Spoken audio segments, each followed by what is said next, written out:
નમસ્કાર વાલી મિત્રો અને વિદ્યાર્થી મિત્રો, હું છું ધ્રુવીલ સર અને ધોરણ 10 માં ભણતા વિદ્યાર્થીઓ માટે ગાલા અસાઇનમેન્ટ 2026 ના પેપર 1 ના 2 વિડીયો મેં અપલોડ કરેલા છે. ખાસ જણાવવાનું કે દરેક 6 પેપરના સેક્શન એ હું અપલોડ કરીશ.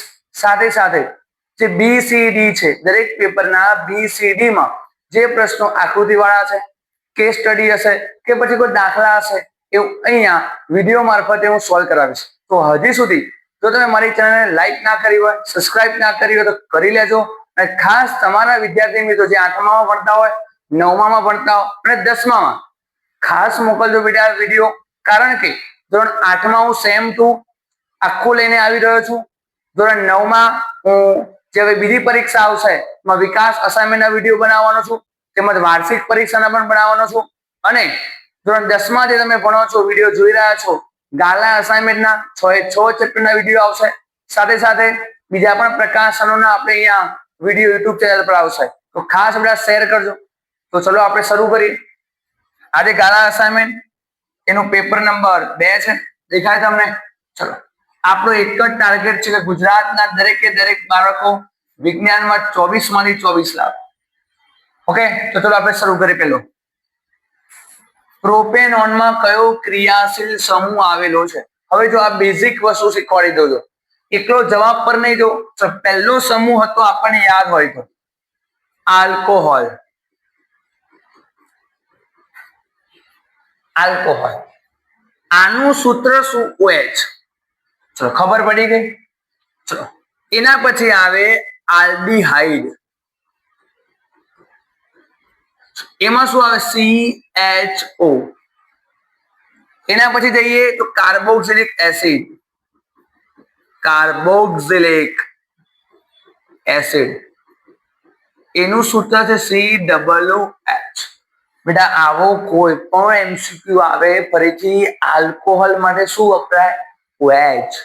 આલ્ડીહાઇડ માટે CHO, કાર્બોક્સિલિક એસિડ માટે COOH. નેક્સ્ટ વાત કરું કીટોનની. કોઈ ખાસ વસ્તુ બેટા કીટોનમાં બેટા આવું હોય તો બેટા હવે મને કહો, હવે સર ખબર કેવી પડે આ પ્રોપેનોનમાં શું આવશે? તો એક શોર્ટકટ આપી દો. જુઓ, એક શબ્દ યાદ રાખવાનો, આલ્કોહોલ પાછળ શું બોલાય બેટા? ઓલ. કે મિથેન તો methanol, ethane ethanol, propane propanol, butane butanol. લ પાછળ દારૂ, આલ્કોહોલ. હા ને, પીવાનું નથી, ભણાવવામાં આવે એટલે કહું. આ લ જોયો? હા, અહીંયા શું આવે? લ. ચલો, આલ્ડીહાઇડ. આલ જો દેખાય છે, આલ. આલ પ્રત્યય આવે. કયો આવે? આલ. મિથેનાલ, બ્યુટેનાલ, પ્રોપેનાલ, આલ્ડી આલ પાછળ લાગે. નેક્સ્ટ, કાર્બોક્સિલિક એસિડ, બધાની પાછળ એસિડ લાગે. પાછળ ઓઇક એસિડ આવે. શું આવે? Oic acid. Okay, methanoic acid, ethanoic acid, propanoic acid. ચલો ફરીથી, આલ્કોહોલ, હોલ હોલ ઓલ, આલ al al al, methanol, propanol, butanol. Carboxylic acid તો oic acid, methanoic acid, ethanoic acid. Ketone તો પાછળ કીટોન, ઓન પ્રત્યય લાગે. કયો પ્રત્યય લાગે? ઓન. તો હવે અહીંયા જો ન જો ઓન, આ જો ન. હવે શોર્ટકટ આપી દો સર, અહીંયા ઓન અહીંયા ઓન, ખબર નહીં પડતી કશું. જો આલ્કોહોલ પાછળ શું આવે? લ. તો જો લ. તો આના પાછળ શું આવ્યો? ન. આની પછાડી શું આવ્યો? ન. દેખાય છે ન? ચલો, આલ્કોહોલ ના આવ્યો, આલ્ડીહાઇડ ના આવ્યો, પાછળ ન જોવાનું. કાર્બોક્સિલિક ના આવ્યો, કીટોન ન આવે, પતી ગયું. જો કશું મગજ ચલાવવાનું નહીં. ચલો, તો કયું સૂત્ર આવે? આર. ખબર પડી જાય? આમ દોરો કે આમ દોરો. આ ખાસ લખી દેજો, મોસ્ટ આઈએમપી છે. આના પરથી કોઈ પણ MCQ આવે. ઓકે, જવા દો. ચલો,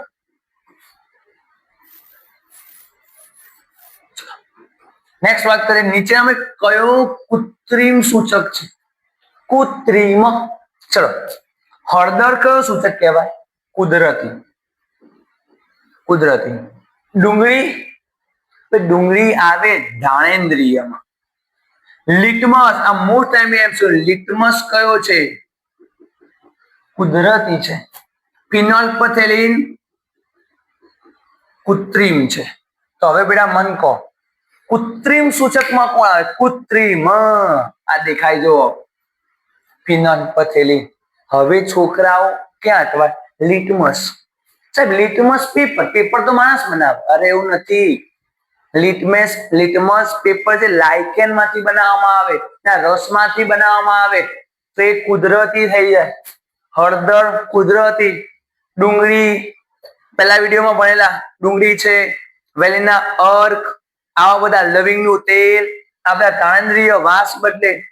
ફિનોલ્ફથેલિન એના જેવો ભાઈ મિથાઇલ ઓરેન્જ, આ બંને કૃત્રિમ કહેવાય. ચલો નેક્સ્ટ.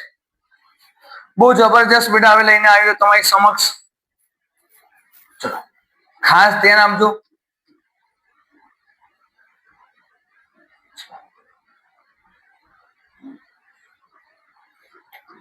શું કે છે? 5 ઓમ, 10 ઓમ, 15 ઓમના 3 અવરોધોને કેવા જોડાણમાં જોડ્યા? સમાંતર. તો સમાંતર જોડાણનું સૂત્ર 1/rp બરાબર 1/r1 વત્તા 1/r2 વત્તા 1/r3. તો સમતુલ્ય અવરોધ કેટલો થાય? હવે જો દાખલો નથી ગણવાનો. શું કીધું તમને? 5 થી નાનો, 30 થી નાનો, 15 થી મોટો કે 30 જેટલો. હવે તમને યાદ હોય તો જો શ્રેણી જોડાણ અને સમાંતર જોડાણ છેલ્લી લીટી છે. હું શ્રેણી જોડાણનું સૂત્ર લખું. ચલો, RS બરાબર R1 plus R2 plus R3. આ દાખલો ગણે મૂર્ખ કહેવાય. અહીંયા જુઓ બેટા, આપણે બોલેલા કે શ્રેણી જોડાણમાં જોડેલા દરેકે દરેક અવરોધ એનો શું થાય બેટા? સરવાળો. બીજું, આ સમતુલ્ય અવરોધ કહેવાય. આને શું કહેવાય?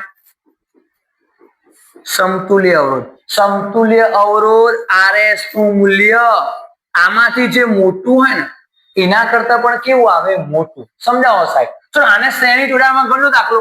આ 5 ઓમ, R2 10 ઓમ, આ 15 ઓમ. સરવાળો કરો. 15 ને 5 20 30. તો મને એમ કહો RS નું મૂલ્ય કેટલું આવ્યું? 30. ચલો આમાંથી મોટામાં મોટો કોણ? 15. એના કરતા પણ મૂલ્ય કેવું આવ્યું? મોટું. કારણ કે શ્રેણી જોડાણમાં શું થાય? રસવાળો. રસવાળો એટલે સરવાળો થાય. શું થાય? સરવાળો. તો શ્રેણી જોડાણમાં શું બોલાય? શ્રેણી જોડાણમાં RS નું મૂલ્ય મોટામાં મોટા અવરોધ કરતા પણ કેવું હોય? મોટું.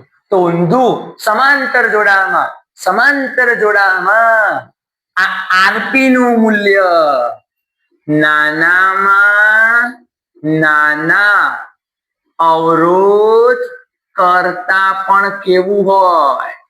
નેનું હોય. કેવું હોય? એટલે નેનું હોય. તો જો આમાંથી નાનામાં નાનો કોણ છે? 5. એના કરતા પણ નાનું. તો જવાબ શું આવે? 5 થી નાનું. આ દાખલો કરવાની જરૂર નથી. ફરીથી કાલે ઉઠીને ફેવરી કાઢે સમાંતર નું શ્રેણીમાં કરે તો જવાબ શું આવે? 15 થી પણ વધુ. આ 15 થી મોટો. મગજ ચાલે? તમને શું પૂછ્યું? સમાંતર નાનામાં કરતા પણ નાનો. ચલો નેક્સ્ટ. 5મો સવાલ જો.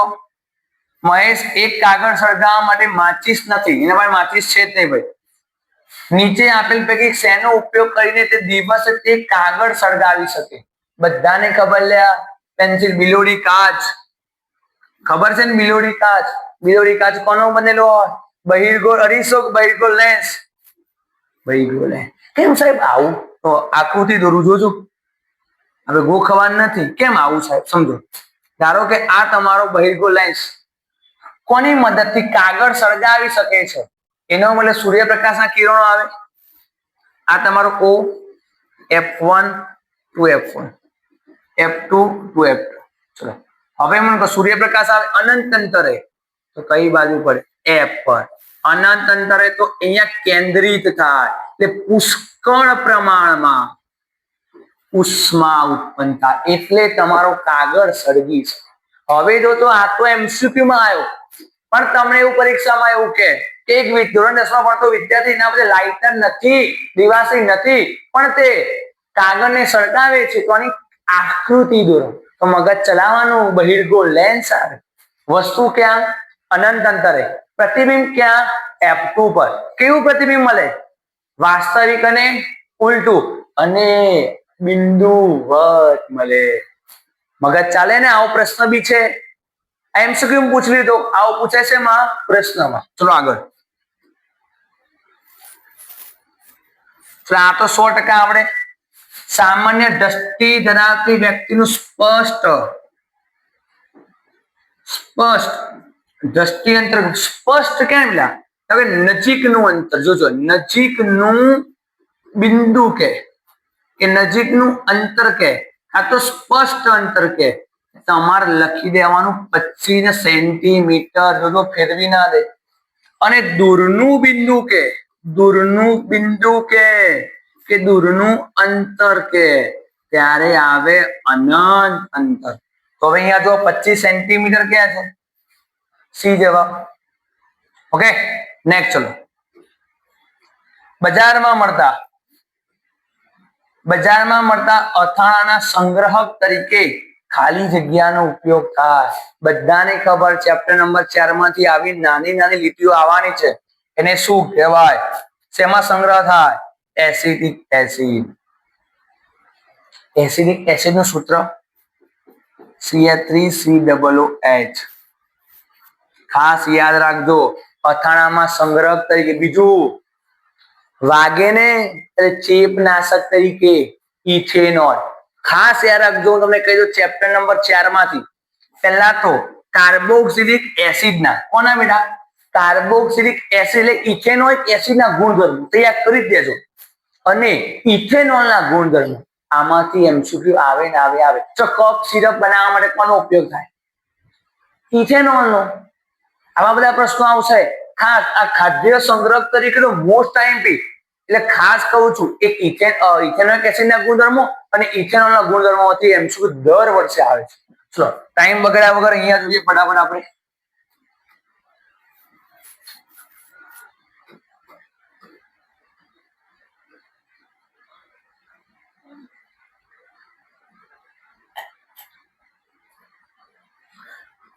ચલો, 1 kWh એટલે 3.6 ગુણ્યા 10 ની કેટલી ઘાત? 6 ઘાત.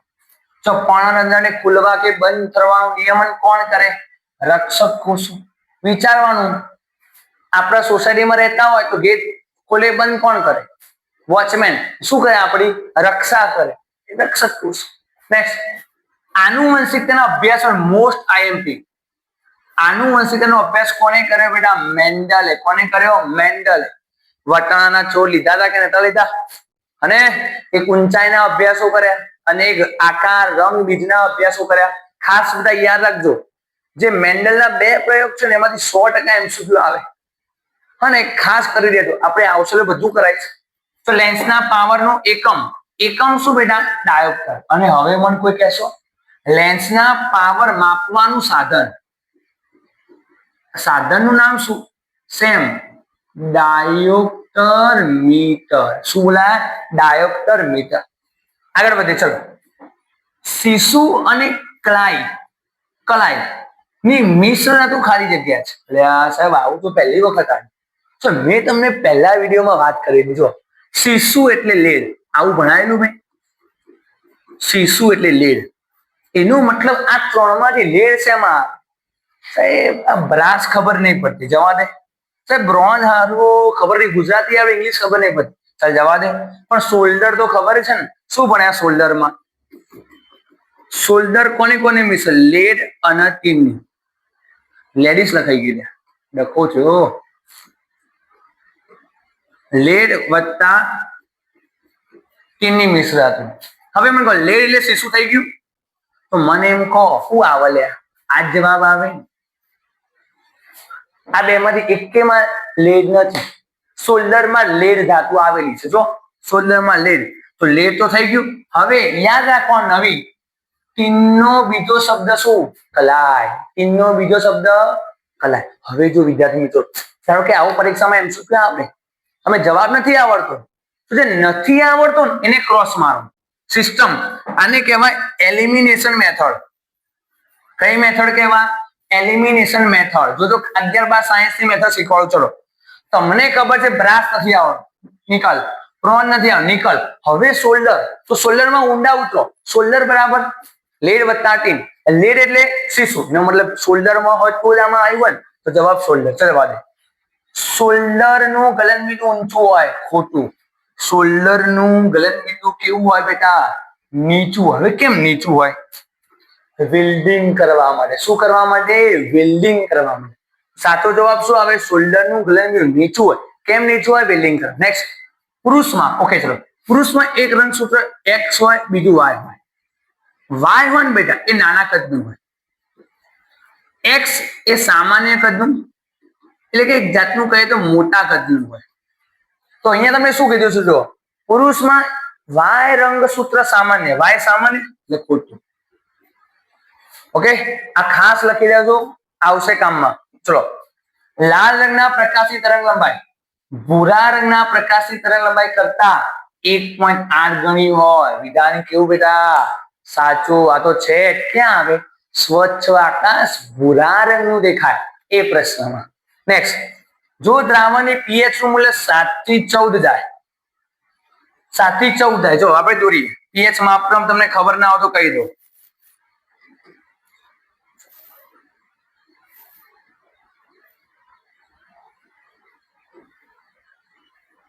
આ બધા લોબુ થઈ ગયું.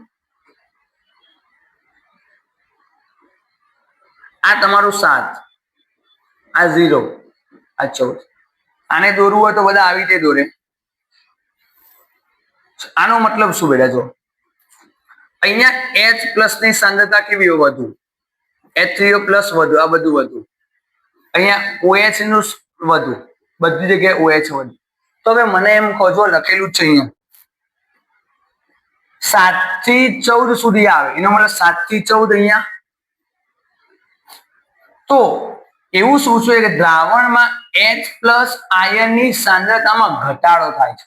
હવે ચલો મને એમ કહો 7 થી 14 જાય તો શેમાં વધારો થયો? OH માં વધારો થયો. ભાઈ OH વધે, OH પ્લસ ઘટે, H3O પ્લસ ઘટે. મગજ ચાલે કે ના ચાલે? વિજ્ઞાન કેવું છે? સાચું. ચલો થોડું ઉપર લાવી દઉં.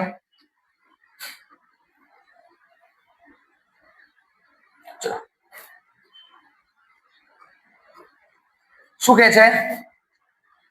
પશ્વ મગજનો કયો ભાગ શરીરની સમસ્થિતિ અને સંતુલન? બેટા પશ્વ અગ્ર મગજ. અગ્ર મગજમાં ભૂખ લાગવાનું યાદ રાખવાનું ખાસ. પછી શ્રવણ, ધ્યાન, દ્રષ્ટિ, આ તો બધું છે જ. મધ્ય મગજમાં લગભગ MCQ નહીં આવે, પણ આવશે પશ્વ મગજમાંથી. પશ્વ મગજના બે ભાગ, એક લંબ મજ્જા અને અણુ મસ્તિષ્ક.